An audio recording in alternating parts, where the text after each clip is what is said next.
September is Blood Cancer Awareness Month, and did you know that every 3 minutes someone in the U.S. is diagnosed with a blood cancer? Pretty alarming numbers they are. Today we're speaking with Dr. Luis J. DeGennaro, the president of Leukemia and Lymphoma Society, along with Christine Adia, who has lost a loved one to a blood disease. Thank you both for joining us today, and we appreciate all the information that you're going to be able to answer with us. Doctor, we'll start with you first. What are blood cancers and how are they different than other cancers?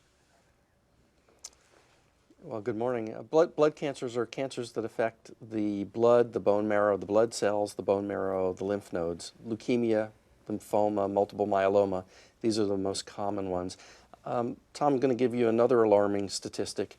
Taken together, these diseases are the third largest cancer killer in America today, so it's very important that your viewers know about them. The Leukemia and Lymphoma Society, over its 66-year history, has invested more than $1 billion in advancing new treatments for these diseases, and with great success. And, you know, the Blood Cancer Awareness Month is so important. With Leukemia and Lymphoma Society, they're going to be raising a lot more awareness. And how do they do that, besides you and I just talking right now? Well, of course, this is part of it. It is Blood Cancer Awareness Month. We have mounted a broad and robust education campaign.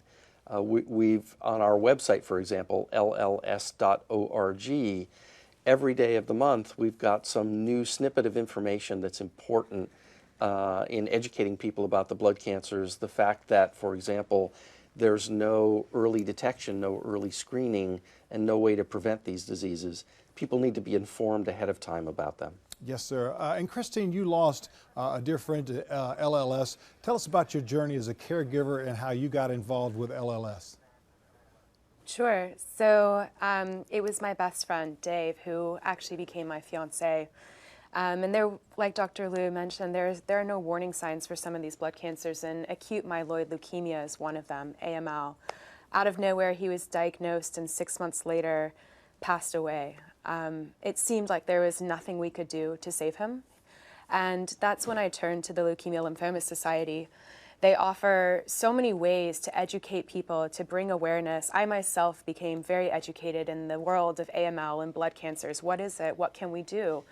And I needed to take action. I needed to do something, and they provided that as well as an outlet by joining their team in training, which is another huge fundraising campaign they do, and running my first ever half marathon and raising money in Dave's name for blood cancer research. And what would you say to a family who had a loved one who was just recently diagnosed with a blood cancer, and where they can turn to for support and for uplifting?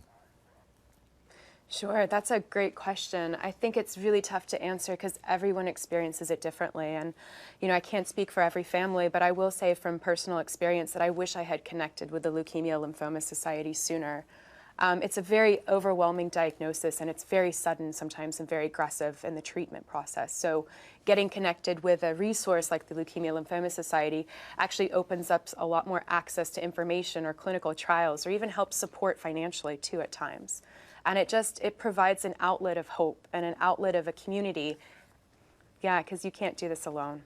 Absolutely right. We're out of time. I wish we could talk a little bit more on this. The folks can get more information by going to lls.com. Mm-hmm. It's lls.org. Yeah. Dr. and Christine, thank you so very much, and we appreciate you being here with us today. You're very welcome. Good day. Much more Low Country Live right after the break, so stay with us.